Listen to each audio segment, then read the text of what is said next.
Hello friends, welcome to online study centre.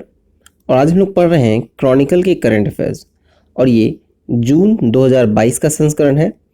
इससे पहले हम लोगों ने प्रतियोगिता दर्पण यानी पीडी जून को कवर किया था। उसका वीडियो अपलोड किया हुआ है। अगर आपने नहीं देखा है तो उस वीडियो को ज़रूर देखिए। दोनों वीडियो देखने के बाद आपको पूरे मंथ का करंट अफेयर्स कवर हो जाएगा। पीडीएफ अपलोड हो चुका है, लिंक आपको डिस्क्रिप्शन में मिलेगा, वहाँ से आप पीडीएफ डाउनलोड कर सकते हैं। दोनों का प्रतियोगिता दर्पण और क्रॉनिकल दोनों को मिलाकर एक पीडीएफ बनाया गया है और उसे अपलोड कर दिया गया है। तो चलिए शुरू करते हैं।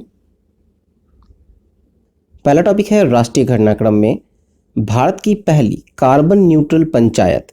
तो देखिए, भारत की पहली जो कार्बन न्यूट्रल पंचायत बनी है वो जम्मू में सांबा जिले का एक पल्ली गांव है। ठीक है, जम्मू का सांबा जिले का पल्ली गांव ये कार्बन न्यूट्रल बनने वाला देश का पहला पंचायत बन गया है। ये पंचायत जो है वो पूरी तरह से सौर ऊर्जा से संचालित है और इसके सभी रिकॉर्ड जो हैं वो डिजिटल हैं। यहाँ पर 3 सप्ताह में 500 किलोवाट का सोलर प्लांट का कार्य पूरा किया गया और 24 अप्रैल को राष्ट्रीय पंचायत राज दिवस के दिन प्रधानमंत्री मोदी ने जम्मू कश्मीर के सांबा जिले के पल्ली गांव से देश भर को संबोधित किया था। ठीक है, चलिए नेक्स्ट देखते हैं। नेक्स्ट टॉपिक है बिहार का साइक्लोपियन वॉल। तो ये अप्रैल 2022 में बिहार के साइक्लोपियन वॉल को यूनेस्को की विश्व धरोहर स्थल में सूचीबद्ध करने के लिए भारतीय पुरातत्व सर्वेक्षण को एक नया प्रस्ताव भेजा गया। राजगीर में 2500 साल से अधिक पुराना 40 किलोमीटर लंबा ये साइक्लोपियन वॉल का संरचना है। ठीक है, बिहार के राजगीर में है 2500 साल पुराना 40 किलोमीटर लंबा साइक्लोपियन वॉल। इस दीवार का निर्माण जो है वो 3री शताब्दी ईसा पूर्व से भी पहले हुई थी ताकि बाहरी दुश्मनों और आक्रमणकारियों से बचाया जा सके। ठीक है, इसमें आगे है कि माना जाता है कि राजगीर की साइक्लोपियन वॉल जो है वो मौर्य पूर्व युग में एक साथ लगे हुए बड़े पैमाने पर अवांछित पत्थरों से निर्मित की गई थी। इसमें आगे है कि बिहार में पहले भी 2 यूनेस्को विश्व धरोहर स्थल हैं। एक है आपको नालंदा विश्वविद्यालय और दूसरा है बोध गया का महाबोधि मंदिर। ठीक है, चलिए नेक्स्ट देखें। नेक्स्ट है आपराधिक प्रक्रिया पहचान विधेयक 2022। तो देखा जाए तो 6 अप्रैल को संसद के द्वारा आपराधिक प्रक्रिया पहचान विधेयक 2022 मतलब क्रिमिनल प्रोसीड्यूर आइडेंटिफिकेशन बिल 2022 को पारित किया गया। इस विधेयक को राष्ट्रपति की मंजूरी भी मिल गई है। अब देखा जाए तो इसमें है क्या, कहने का मतलब ये है कि अगर कोई क्रिमिनल अरेस्ट होता है या कोई भी संदिग्ध अरेस्ट होता है तो पुलिस को या जेल अधिकारियों को ये अधिकार दे दिया जाएगा जिससे कि वो रेटिना, आइरिस स्कैन सहित जो भी भौतिक और जैविक नमूना है उसको एकत्र करने, संग्रहित करने और विश्लेषण करने की अनुमति देगा।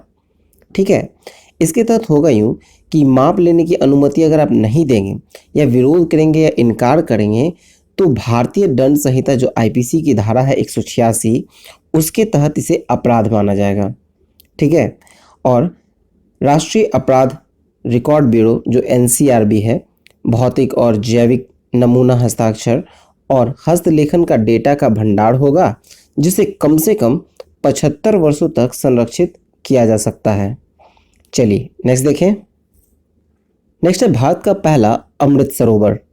तो देखा जाए तो भारत का जो पहला अमृत सरोवर है वो उत्तर प्रदेश के रामपुर गांव के पंचायत पटवई में भारत का पहला अमृत सरोवर बनकर तैयार हुआ। ये आज़ादी का जो अमृत महोत्सव के हिस्से के रूप में जो प्रत्येक जिले में 75 जल निकायों का विकास और कायाकल्प किया जाएगा। ठीक है, रामपुर में 75 तालाबों को अमृत सरोवर के रूप में विकसित करने के लिए चुना गया था। उसमें से एक तालाब को अभी कुछ हफ्ते में साफ कर कायाकल्प कर दिया गया और अब ये तालाब जो है वो ग्रामीण क्षेत्र में पर्यटन का बड़ा केंद्र बन गया है। अब ग्राम पंचायत सिंगन खेरा में सबसे ज़्यादा क्षेत्रफल का मतलब 1.67 हेक्टेयर वाला जो तालाब है उस पर भी काम शुरू हो गया है। चलिए नेक्स्ट देखते हैं। अब आते हैं सांस अभियान पर। सांस जिसे कहते हैं SAANS मतलब social awareness and action to neutralise pneumonia successfully. देखा जाए तो ये कर्नाटका के स्वास्थ्य और चिकित्सा शिक्षा मंत्री के सुधाकर ने सांस अभियान को शुरू किया है। यह अभियान जो है वो निमोनिया के सफलतापूर्वक बेअसर करने के लिए सामाजिक जागरूकता और कार्रवाई का अभियान है। निमोनिया जो है वो एक तरह का फेफड़े का संक्रमण है जो कि बैक्टीरिया, वायरस या फंगल संक्रमण के कारण होता है। कर्नाटक में जो 5 वर्ष से कम आयु की जो बच्चे हैं उनकी जो मृत्यु दर है वो प्रति 1000 पे 28 है। ठीक है, मतलब प्रति 1000 जीवित जन पे 28 मृत्यु होती हैं। तो इसका रेशियो के हिसाब से, इसको निमोनिया के हिसाब से इसको कम किया जाएगा। ठीक है, ये निमोनिया का रेशियो था। तो 2025 तक 5 वर्ष से कम उम्र के जो बच्चों की मृत्यु दर है उसको प्रति 1000 जीवित जन में से 23 करने का लक्ष्य है कर्नाटक सरकार का। मतलब कि प्रत्येक 1000 में 3 कम करना होगा। ठीक है, चलिए नेक्स्ट देखें। अब आते हैं हम लोग अंतर्राष्ट्रीय घटनाक्रम में, जहां पहला है विश्व सैन्य व्यय। तो Stockholm International Peace Research Institute, जिसे कहते हैं SIPRI, SIPRI, Stockholm International Peace Research Institute के द्वारा अप्रैल 2022 में प्रकाशित जो वैश्विक स्तर पर नए आंकड़ों के अनुसार 2021 में कुल वैश्विक वास्तविक रूप से 0.7% बढ़कर 2113 अरब डॉलर हो गया। ठीक है, ये विश्व से जो कुल वैश्विक वास्तविक रूप में जो है जो आंकड़ा दिया गया है आपको सैन्य व्यय का, जो 0.7% बढ़ गया है और 2113 अरब डॉलर हो गया बढ़कर। अब देखा जाए तो 2021 में कुल सैन्य व्यय जो है उसमें 62% का योगदान सिर्फ 5 देशों का रहा है। वो उसमें अमेरिका, चीन, भारत और UK और रूस, ये 5 देश जो हैं, अमेरिका, चीन, भारत, यूनाइटेड किंगडम और रूस, सिर्फ इन 5 देशों को मिलाया जाए तो 62% व्यय किया गया है सैन्य व्यय। और अकेले अमेरिका और चीन ने सैन्य व्यय पे 52% खर्च किया है। देखा जाए तो तीसरे स्थान पे आता है भारत। भारत ने 76.6 अरब डॉलर के सैन्य व्यय के साथ 2020 से 0.9% और 2012 में 33% अधिक है। ठीक है, अगर हम लोग 2012 से कंपेयर करेंगे तो 33% अधिक इस बार व्यय हुआ है, और अगर हम लोग 2020 से कंपेयर करेंगे तो 0.9% अधिक है भारत का। ठीक है, और भारत का इस बार कितना अरब डॉलर रहा, तो 76.6 अरब डॉलर सैन्य व्यय। अब देखा जाए तो स्वदेशी हथियार उद्योग को मजबूत करने के लिए 2021 में भारत के सैन्य बजट में पूंजी परिवार का 64% घरेलू से उत्पादित हथियारों के अधिग्रहण के लिए निर्धारित किया गया था। चलिए आगे देखें। नेक्स्ट टॉपिक है इंडोनेशिया का पाम ऑयल संकट। तो देखिए, इंडोनेशिया का जो पाम ऑयल संकट है उसको मेनली 2 संभावित कारण हो सकते हैं। एक है कि खाना पकाने के तेल में, विशेष रूप से जो सूरजमुखी का तेल और सोयाबीन की तेल की आपूर्ति में व्यवधान, पहला कारण ये हो सकता है। दूसरा कारण है कि पेट्रोलियम से जुड़ा जो विशेष रूप से जैव ईंधन के रूप में पाम ऑयल का उपयोग इंडोनेशियाई सरकार ने 2020 से जीवाश्म ईंधन के आयात को कम करने की योजना के तहत पाम ऑयल के साथ डीजल का 30% सम्मिश्रण अनिवार्य किया है। फिर है कि इंडोनेशिया पाम ऑयल उत्पादन के रूप में 45.5 मिलियन टन और कुल वैश्विक उत्पादन का लगभग 60% के साथ प्रथम स्थान पर है। कहने का मतलब ये है कि दुनिया में सबसे अधिक पाम ऑयल इंडोनेशिया उगाता है। ठीक है, पाम ऑयल इंडोनेशिया का प्रथम स्थान रहा, जो कि 45.5 मिलियन टन है उत्पादन। और कुल वैश्विक उत्पादन, इन पूरे विश्व का कुल वैश्विक उत्पादन मिला लिया जाए तो केवल इंडोनेशिया का 60% उत्पादन होता है। सेकंड स्थान पे आता है आपको मलेशिया। ठीक है, तो देखिए पहले इंडोनेशिया के बारे में देखिए तो इंडोनेशिया जो है 45.5 मिलियन टन उत्पादन करता है, जिसमें से 29 मिलियन टन पाम ऑयल दुनिया में ये निर्यात करता है, और निर्यात करने में भी ये प्रथम स्थान पर आता है। ठीक है, अब देखा जाए अगला है कि सबसे बड़ा उत्पादक जो है वो मलेशिया है। दूसरा नंबर पे मलेशिया आता है। मलेशिया 18.7 मिलियन टन का पाम ऑयल का उत्पादन करता है, और निर्यातक में ये दूसरे स्थान पर है।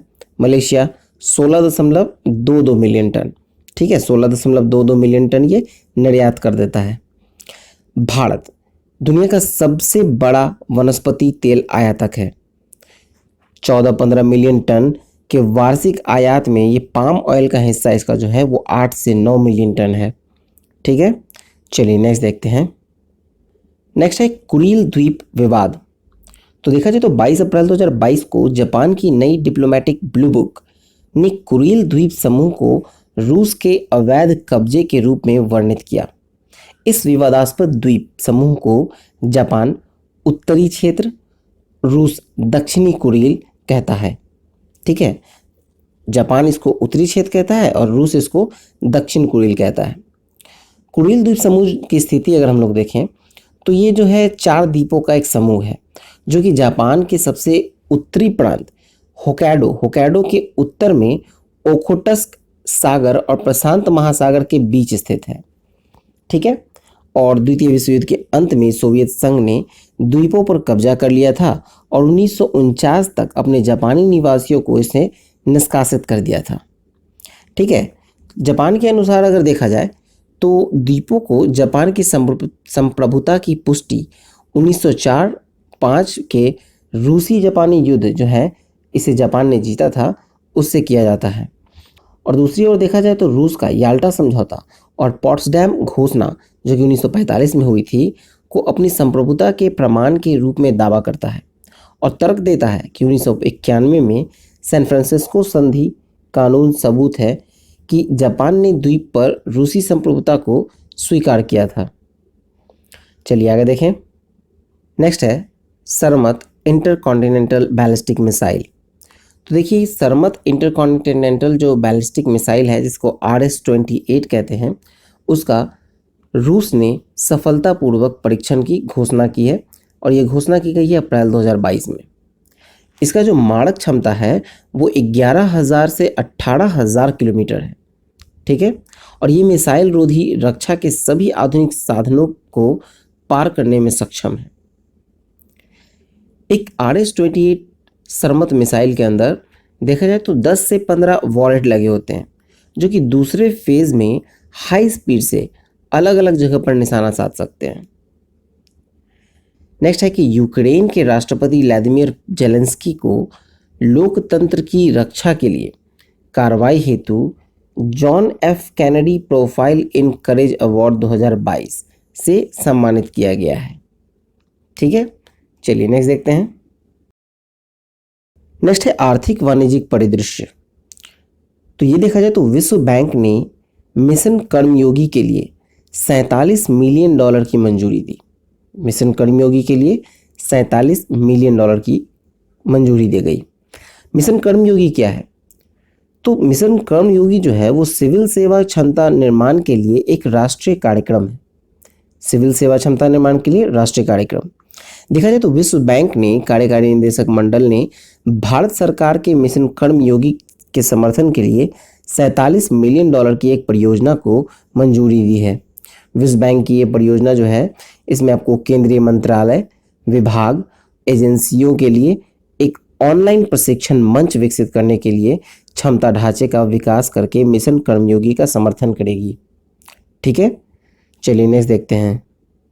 नेक्स्ट है एलन मस्क ने किया $44 बिलियन में ट्विटर का अधिग्रहण। देखा जाए तो 25 अप्रैल को एलन मस्क ने ट्विटर को लगभग $44 बिलियन में खरीदने का समझौता किया। एलन मस्क दुनिया के सबसे अमीर व्यक्ति हैं, आपको स्पेसएक्स के मालिक हैं। फिर इसमें देखा जाए तो इस सौदे से एलन मस्क जो है $44 बिलियन में सोशल नेटवर्क प्लेटफॉर्म का अधिग्रहण करेंगे और जिसके तहत शेयर का मूल्य जो होगा वो होगा $54.20 होगा। ठीक है, ट्विटर के संस्थापक जो है वो है जैक डॉर्सी और ट्विटर के जो सीईओ हैं वो है पराग अग्रवाल। चलिए नेक्स्ट देखें। नेक्स्ट है अवसर योजना। तो देखा जाए तो 8 अप्रैल को भारतीय विमानपत्तनम प्राधिकरण ने स्वयं सहायता समूह मतलब सेल्फ हेल्प ग्रुप जो है उसके स्थानीय उत्पादों को बढ़ावा देने के लिए अवसर योजना का शुरुआत किया है।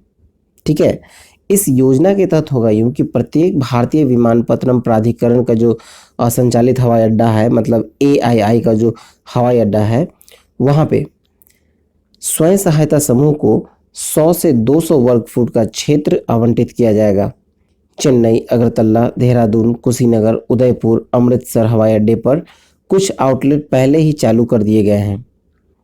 आवंटित क्षेत्र जो है वो 15 दिनों की अवधि के लिए बारी बारी के आधार पर दिए जाएंगे और यहाँ पर स्थानीय उत्पाद जैसे कि मुरमुरे, डिब्बाबंद पापड़, अचार, बांस आधारित लेडीज बैग, फिर आपको बोतल, लैंप सेट आदि का प्रदर्शन और विपणन करेंगे।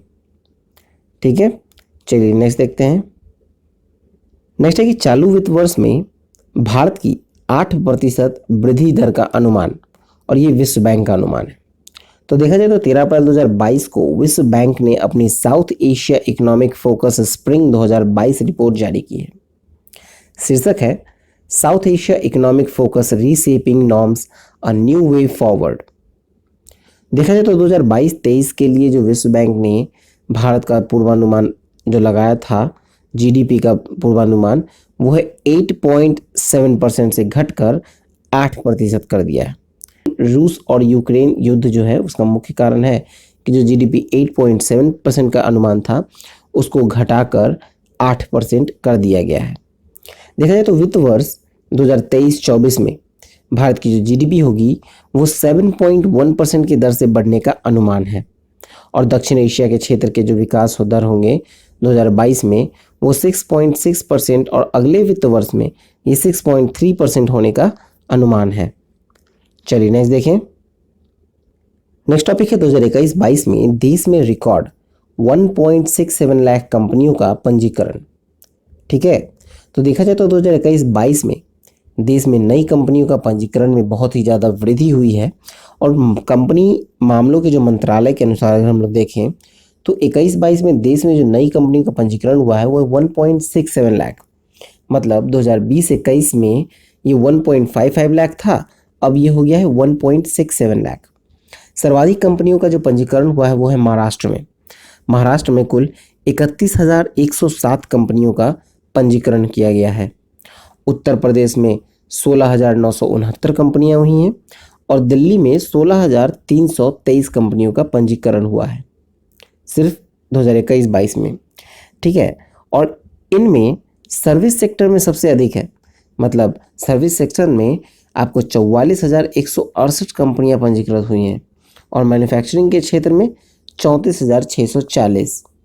फिर आपको सामुदायिक, व्यक्तिगत और सामाजिक सेवाओं के क्षेत्र में अगर हम लोग देखें तो कुल 23,416 कंपनियां पंजीकृत हुई हैं। ठीक है, और उसी तरह से कृषि व संबद्ध गतिविधियों के क्षेत्र में 13,387 कंपनियों का पंजीकरण हुआ है। ठीक है, चलिए नेक्स्ट देखते हैं। चलिए नेक्स्ट टॉपिक देखें तो 2021-22 में बागवानी उत्पादन के संबंध में कृषि मंत्रालय के पहले अग्रिम अनुमान। ठीक है, कृषि मंत्रालय का पहला अग्रिम अनुमान आया है। तो देखा जाए तो 28 मार्च 2022 को कृषि मंत्रालय के द्वारा 2021-22 का बागवानी उत्पाद का पहला अग्रिम अनुमान जारी किया गया और इस अनुमान के आधार पर अगर देखें तो 2020-21 में जो था 2020-21 में था आपको जो क्षेत्र थे मिलियन हेक्टेयर में वो थे 27.48 मिलियन हेक्टेयर और कुल उत्पादन जो मिलियन टन में हुआ था वो हुआ था 334.60 मिलियन टन। ठीक है, और 2021-22 में वही आंकड़ा देखा जाए तो जो ज़मीन का जो क्षेत्रफल है वो है 27.56 मिलियन हेक्टेयर। ठीक है, मतलब पिछली बार की तुलना में 0.003% अधिक, और यही कुल उत्पादन अगर मिलियन टन में देखा जाए 333.25 मिलियन टन। ठीक है, जिसमें देखा जाए तो 0.4% का गिरावट दर्ज किया गया है। चलिए नेक्स्ट देखते हैं। इसी में आगे देखा जाए तो कृषि मंत्रालय के इस आकलन के अनुसार 2020-21 की तुलना में जो 2021-22 हैं उसमें फल के उत्पादन में वृद्धि हुई है। सब्जी, जड़ी बूटी, मसाला, फूल, इन सब के उत्पादन में घटा है। ठीक है, जैसे देखा जाए तो फसल जो है आपको बागवानी फसल जो 2020-21 का जो था वो था 334.25, लेकिन 28 मार्च 2022 का आंकड़ा देखा जाए तो 2021-22 में ये 333.25 हो गया, मतलब इसमें कमी आई है। ठीक है, फिर फल देखते हैं तो फल में अगर मिलियन टन में देखें तो 102.48 मिलियन टन है और वही इस बार 2021-22 में 102.92 मिलियन टन है, मतलब इसमें थोड़ा वृद्धि हुआ है।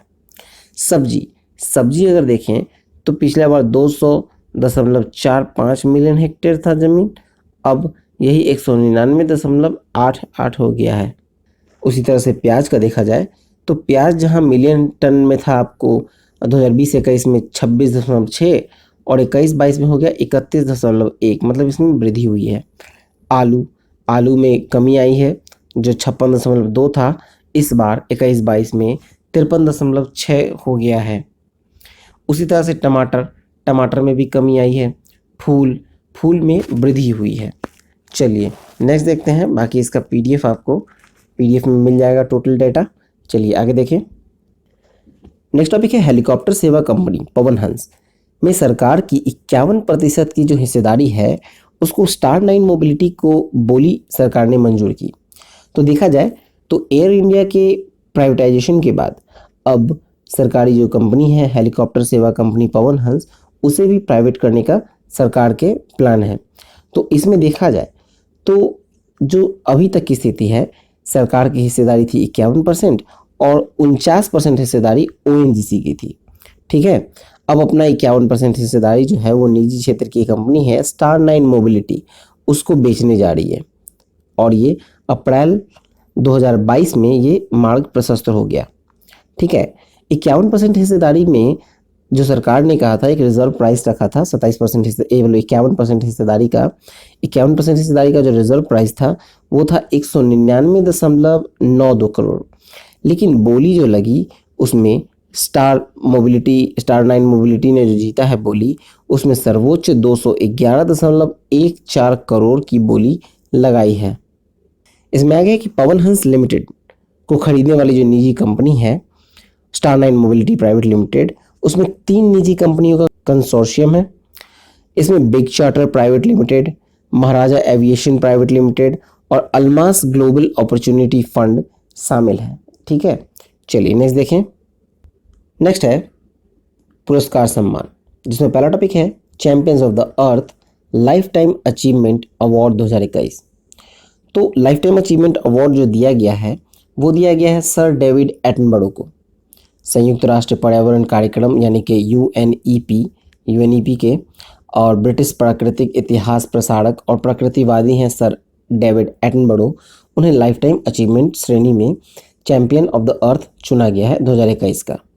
ठीक है, अब इसमें देखा जाए तो प्रकृति के संरक्षण और इसकी बहाली के लिए अनुसंधान, प्रलेखन और वकालत के प्रति समर्थन के लिए उन्हें पुरस्कार दिया गया, जिसमें यूएनईपी, ठीक है यहाँ यूएनईपी है, UNEP champions of the earth award 2021 के जो अन्य विजेता हैं उसमें आपको नीति नेतृत्व श्रेणी में मिया मोटली बारबाडोस की प्रधानमंत्री हैं और प्रेरणा और कार्य श्रेणी में अगर देखें तो ये मेलानेशिया की सू वुमन को दिया गया है। ठीक है, सी वुमन, मेलानेशिया की सी वुमन को, जो कि पापुआ न्यू गिनी और सोलोमन द्वीप समूह से हैं।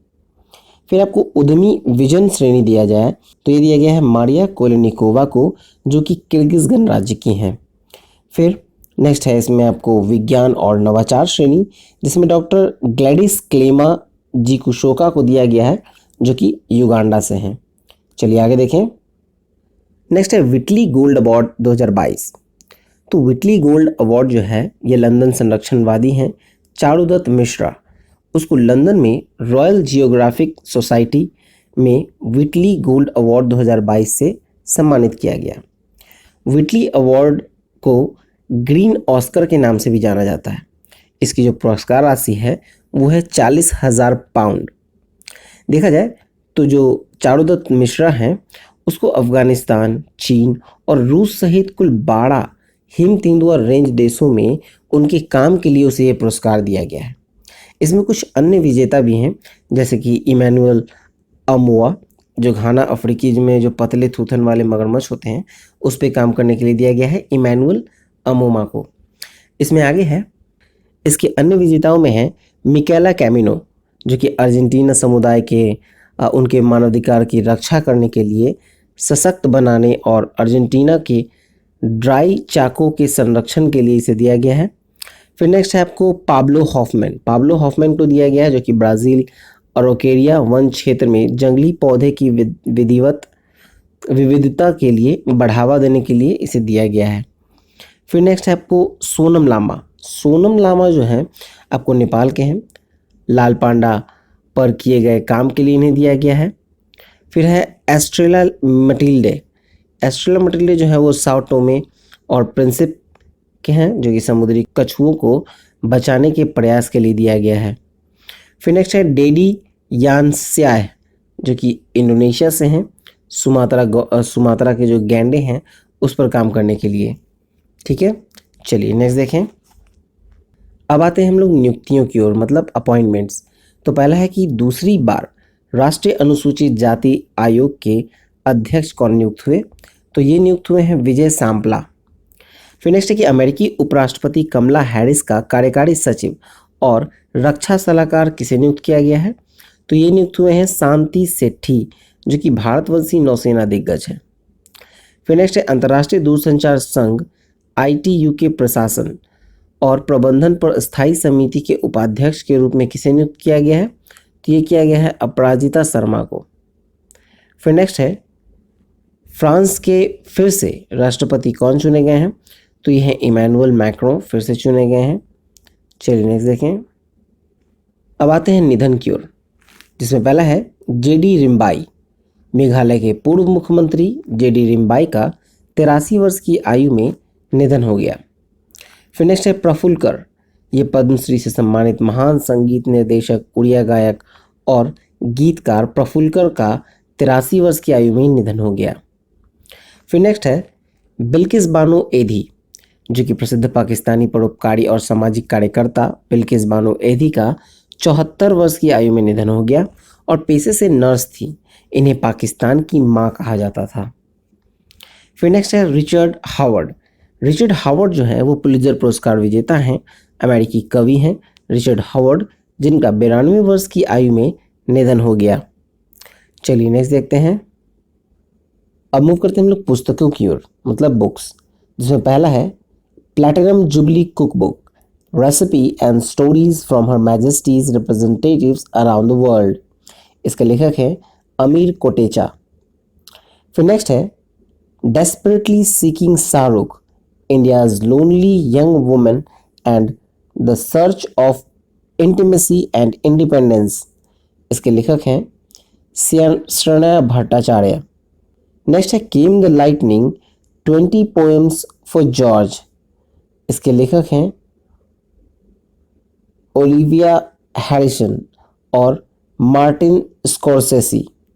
ठीक है, चलिए नेक्स्ट देखा जाए तो नेक्स्ट है 1946 Royal Indian Navy mutiny, last war of independence.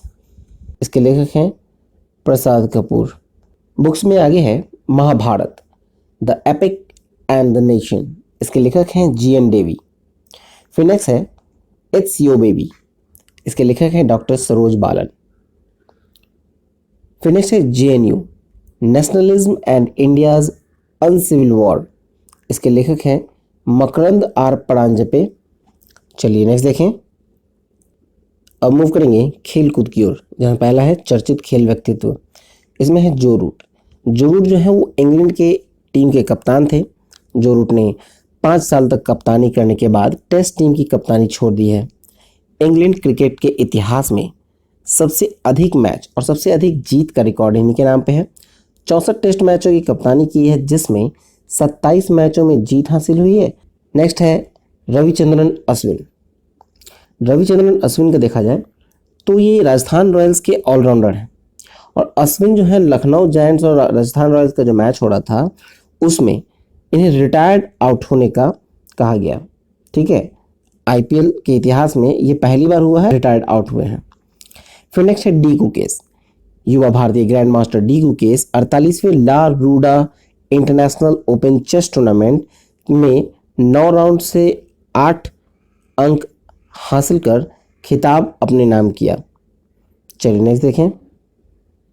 Next है आर प्रज्ञानंद। भारतीय ग्रैंड मास्टर आर प्रज्ञानंद ने आइसलैंड में रेकयाविक ओपन 2022 शतरंज टूर्नामेंट जीत लिया। फिर नेक्स्ट है कैरन पोलार्ड। कैरन पोलार्ड जो है वेस्ट इंडीज के हरफन टॉलर खिलाड़ी कैरन पोलार्ड ने अंतर्राष्ट्रीय क्रिकेट से संन्यास की घोषणा की है। चलिए नेक्स्ट देखें। नेक्स्ट है 2023 में भारत करेगा स्ट्रीट चाइल्ड क्रिकेट विश्व कप की मेजबानी। तो देखा जाए तो 2023 में भारत में स्ट्रीट चाइल्ड विश्व क्रिकेट कप का मेजबानी करने वाला है भारत, जिसके आयोजक हैं स्ट्रीट चाइल्ड यूनाइटेड और सेव द चिल्ड्रन इंडिया के द्वारा। इस विश्व कप में 16 देशों की कुल 22 टीमें हिस्सा लेंगी। इस क्रिकेट विश्व कप में सड़क पर रहने वाले बच्चों और युवाओं स्ट्रीट चिल्ड्रंस हैं। फिर मिक्स्ड जेंडर वाले इस क्रिकेट टूर्नामेंट में हिस्सा लेंगे। फिर नेक्स्ट है FIH जूनियर महिला हॉकी विश्व कप। तो देखा जाए तो 12 अप्रैल को दक्षिण अफ्रीका के पोचेस्ट्रॉम में फाइनल खेला गया। विजेता रहे नीदरलैंड और उपविजेता रहे जर्मनी। 2023 में FIH हॉकी जूनियर महिला विश्व कप का 10वां संस्करण होगा और ये चिली के सेंटियागो में आयोजित किया जाएगा। ठीक है, चलिए नेक्स्ट देखें। नेक्स्ट है ओबेदुल्ला खान हॉकी कप। 21 मार्च से 27 मार्च तक भोपाल में आयोजित किया गया। फाइनल में विजेता रहे रेलवे स्पोर्ट्स प्रमोशन बोर्ड यानी कि RSPB। ठीक है, RSPB। Man of the match, man of the tournament जो चुने गए वो थे अर्जुन। रेलवे के खिलाड़ी हैं Arjun, man of the tournament चुने गए। और इस बार ये टूर्नामेंट 6 वर्षों के अंतराल पर आयोजित। नेक्स्ट है डेनिश ओपन तैराकी प्रतियोगिता 2022। तो देखा जाए तो 16 वर्षीय भारतीय तैराक वेदांत माधवन, जो कि अभिनेता आर माधवन के पुत्र हैं, वेदांत माधवन जो हैं वो आर माधवन के पुत्र हैं, उन्होंने डेनमार्क में कोपेनहेगन में डेनिश ओपन तैराकी प्रतियोगिता 2022 में अपना शानदार प्रदर्शन करते हुए 2 पदक हासिल किए। अब वो 2 पदक जो है उसमें से आपको 1500 मीटर का फ्री स्टाइल इवेंट में रजत पदक और 800 मीटर का फ्री स्टाइल इवेंट में स्वर्ण पदक जीता है। शीर्ष भारतीय तैराक साजन प्रकाश ने पुरुषों की 200 मीटर के बटरफ्लाई का स्वर्ण पदक जीता है। चलिए नेक्स्ट देखें। नेक्स्ट है ICC player of the month for March 2022। तो ICC player of the month March 2022 में चुने गए हैं बाबर आजम पाकिस्तान के, और women's player of the month March 2022 के लिए चुने गए हैं राचेल हेंस जो कि ऑस्ट्रेलिया के हैं। ठीक है, अब नेक्स्ट देखा जाए तो ICC क्रिकेट समिति के सदस्य बोर्ड प्रतिनिधि के रूप में नियुक्त हुए हैं। तो ये नियुक्त हुए हैं जय शाह जो कि BCCI के सचिव हैं। फिर नेक्स्ट है कि 14 अप्रैल को सर रिचर्ड हेडली मेडल से सम्मानित किया गया। तो ये किया गया न्यूजीलैंड के तेज गेंदबाज टिम साउदी को। फिर नेक्स्ट है कि IPL में सबसे ज़्यादा विकेट लेने वाले गेंदबाज कौन बने। तो ये बने हैं ड्वेन ब्रावो। चलिए नेक्स्ट देखें। अब मूव करते हैं हम लोग दिवस की ओर, जहाँ पहला है 2 अप्रैल। 2 अप्रैल को मनाया गया विश्व स्वलीनता दिवस, स्वलीनता जागरूकता दिवस, जिसे हम लोग ऑटिज्म जागरूकता दिवस भी कहते हैं। इसका थीम है सभी के लिए समावेशी गुणवत्तापूर्ण शिक्षा, इंग्लिश में कहें तो inclusive quality education for all. फिर आते हैं 4 अप्रैल में।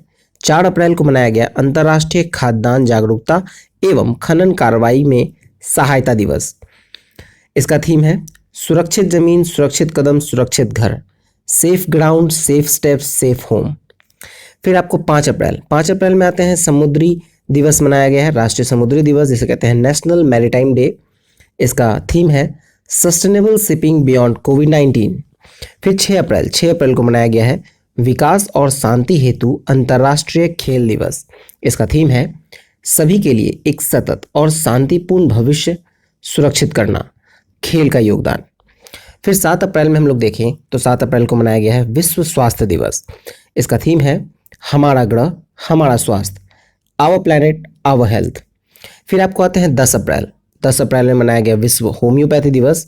होम्योपैथी का थीम था homeopathy people's choice for wellness. 11 अप्रैल को मनाया गया है विश्व पार्किंसन दिवस। चलिए आगे देखें। 11 अप्रैल में अगला है राष्ट्रीय सुरक्षित मातृत्व दिवस। 14 अप्रैल को दिया गया है अंबेडकर जयंती। 14 अप्रैल को अंबेडकर जयंती मनाया गया। फिर 16 अप्रैल को मनाया गया है हाथी रक्षा दिवस। और 17 अप्रैल को मनाया गया है विश्व हीमोफीलिया दिवस। हीमोफीलिया दिवस का जो थीम है वो है सबके लिए पहुंच, साझेदारी, नीति प्रगति, अपनी सरकार को शामिल करना, वंशानुगत रक्तस्राव विकारों को राष्ट्र नीति में शामिल करना।